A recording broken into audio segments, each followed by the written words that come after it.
Good afternoon, everyone. I'm David Wade. The head of the Boston Archdiocese, Cardinal O'Malley, is about to speak to reporters about the death of his predecessor, Bernard Cardinal Law. Of course, Law resigned in disgrace at the height of the church sex abuse scandal back in 2002. Let's listen in to Cardinal O'Malley. It would open a lot of old wounds and cause much pain and anger in those who have suffered so much already. And we share in their suffering. As the Church must always do, we seek forgiveness for the sins of the past and for all of the things that were done or not done that have contributed to the suffering of so many. But once again, on behalf of the whole Archdiocese, we commit ourselves to continue to provide for assistance and support for victims, survivors, their families, and to strive to maintain safe environments in all of our churches, schools, institutions, and agencies. Cardinal Law was the pastor of this Archdiocese when Church failed to respond to this sexual abuse of children. That failure had tragic consequences for many individuals, their families, loved ones, and the Archdiocese as a whole, and it continues to do so.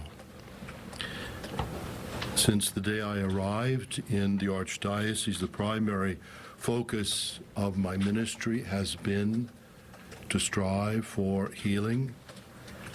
For survivors of sexual abuse, healing is a long and a difficult process.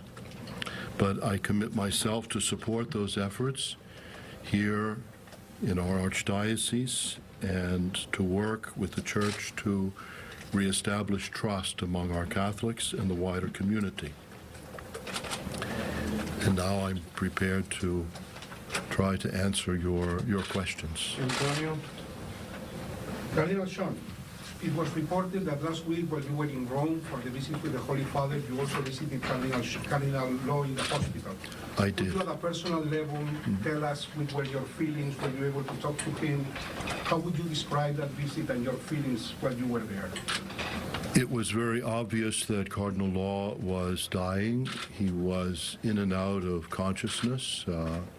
He recognized me, and he had been in the hospital for a couple of weeks, but it was a continuous decline, and the doctors forecast that he was not going to last long. Steve Brown? Cardinal, does Cardinal Law's passing present an opportunity for more healing for both the victims and for the Church? Well, I think initially it's a moment of pain, but hopefully out of this it will help to remind all of our Catholics that this is not something that has been solved of the past, that right now the hurt is still there, the healing is still necessary, and we must all be vigilant, particularly for prevention of child abuse, and to create safe environments, and to be constantly monitoring how we're doing, following our policies, which are a commitment to the whole community, to take this very seriously and to do whatever we can to guarantee safe environments for our children. Jonathan Hall? Cardinal O'Malley, obviously this has opened some gaping wounds in this city. We have spoken to a number of victims who expressed disappointment in some ways, although your statement talked about the pain, and you were talking here about the pain that this has caused. The statement went on to talk about some positive attributes of Cardinal Law. Humans are multifaceted people, as we know. But they prefer that statement would have just cut off with only the negative. Can you comment on that at all? Well, I think all of us are more than one-dimensional. And I think to be realistic, we have to recognize that there was more to this man than his mistakes. And I don't know that not talking about some of his accomplishments would have been the wisest thing to do. I'm sorry that people felt troubled by that, and that's why we began the statement talking about the pain that has been suffered.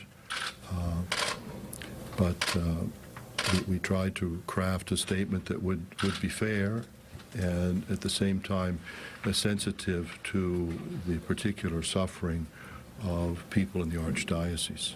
To follow up, did you pray with the Cardinal Law at his bedside? I did, as I do every time I visit someone in the hospital. Danny? Cardinal, do you think it's appropriate that he's getting the full pomp and circumstance of a Vatican funeral, given the context?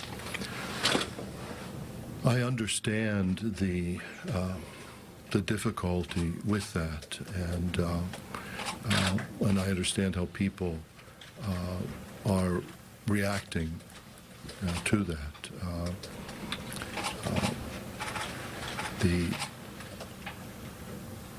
The Mass that he is receiving is what any cardinal in Rome would receive, and I think that it's unfortunate that he's had such a high-profile place in the life of the Church, but I think going forward that kind of decision would not be made. But unfortunately, we're living with the consequences of that. And but I think there's greater understanding today than there was 15 years ago, and more realization of the pain of people who have suffered from sexual abuse. And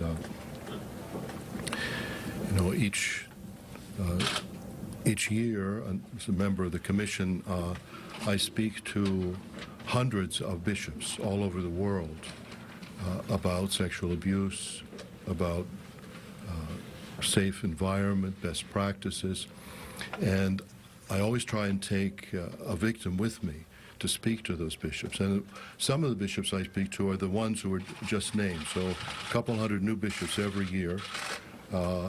I speak to them about their responsibilities to ensure safe environment. I give them the opportunity to listen to the witness of someone who has suffered from sexual abuse. And I tell them, if you cannot do this, you should not be a bishop. And if you fail at this, you should be removed.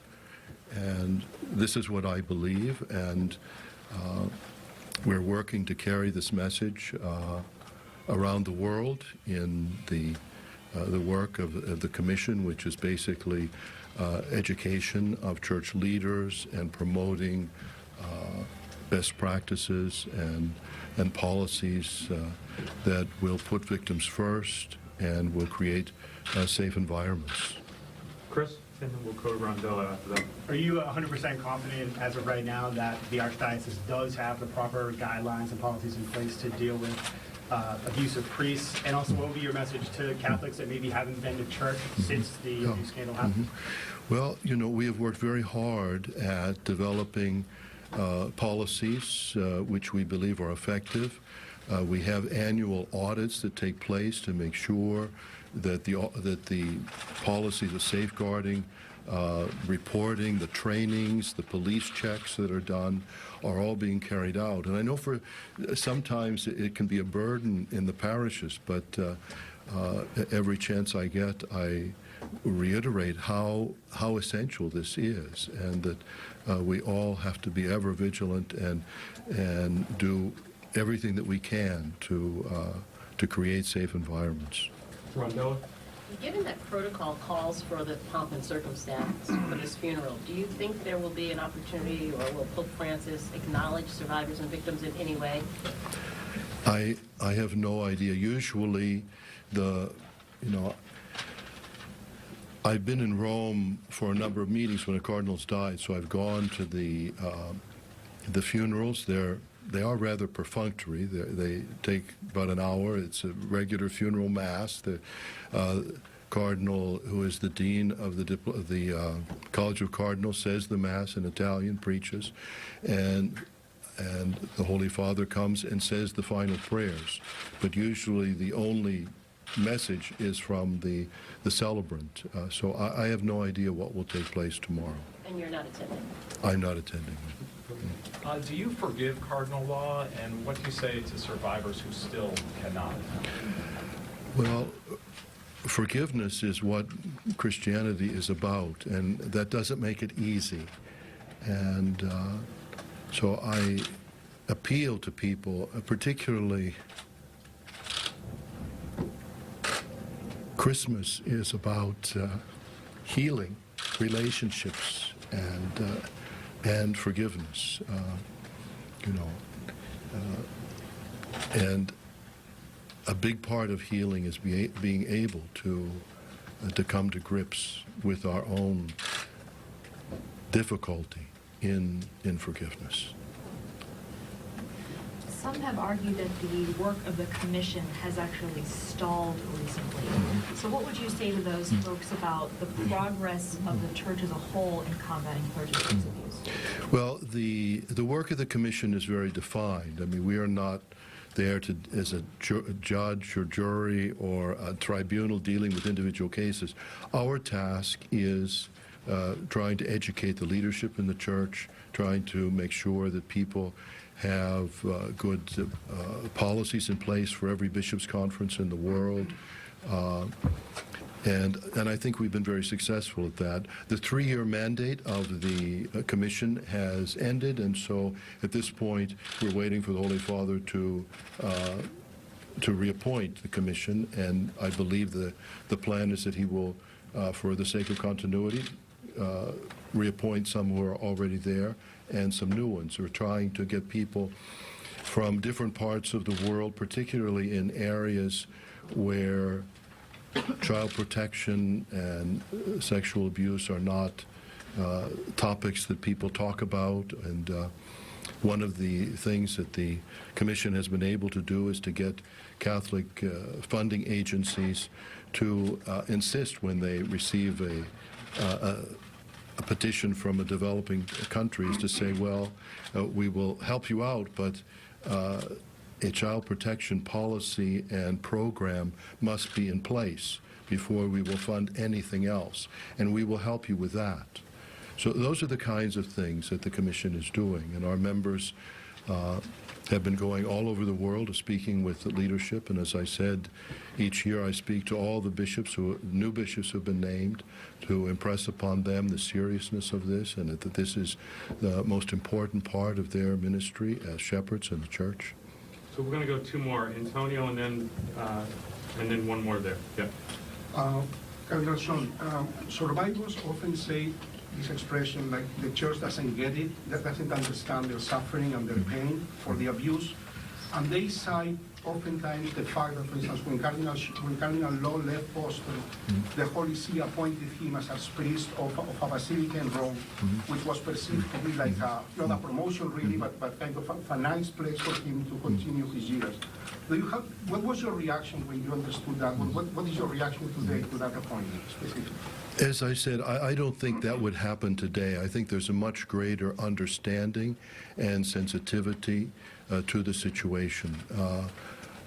Being the archpriest of a basilica is sort of a sinecure, but it's a very public role. And as I say, I can't imagine that happening today. I think that there's been enough growth and consciousness of this problem in the Holy See that would not happen. One over here. Cardinal, I just have a quick question for our friends over at Telemundo. Would you be able to make a few brief comments in Spanish on your thoughts on today? Okay. Pues estamos aquí llenos de dolor por la situación de... We've been listening to Cardinal Sean O'Malley talking about the death of Cardinal Law, who died in Rome yesterday at age 86. Cardinal O'Malley saying the failures of the Boston Archdiocese under Cardinal Law had, quote, tragic consequences. He went on to say that the church must continue to seek forgiveness. Now, throughout this day, our reporters have been speaking with victims abused by priests whose actions were covered up by Cardinal Law. They have been very emotional, as you might imagine. We're going to have complete team coverage coming up on the WBZ News at 5 o'clock. We hope to see you then. For now, we'll return you back to scheduled programming.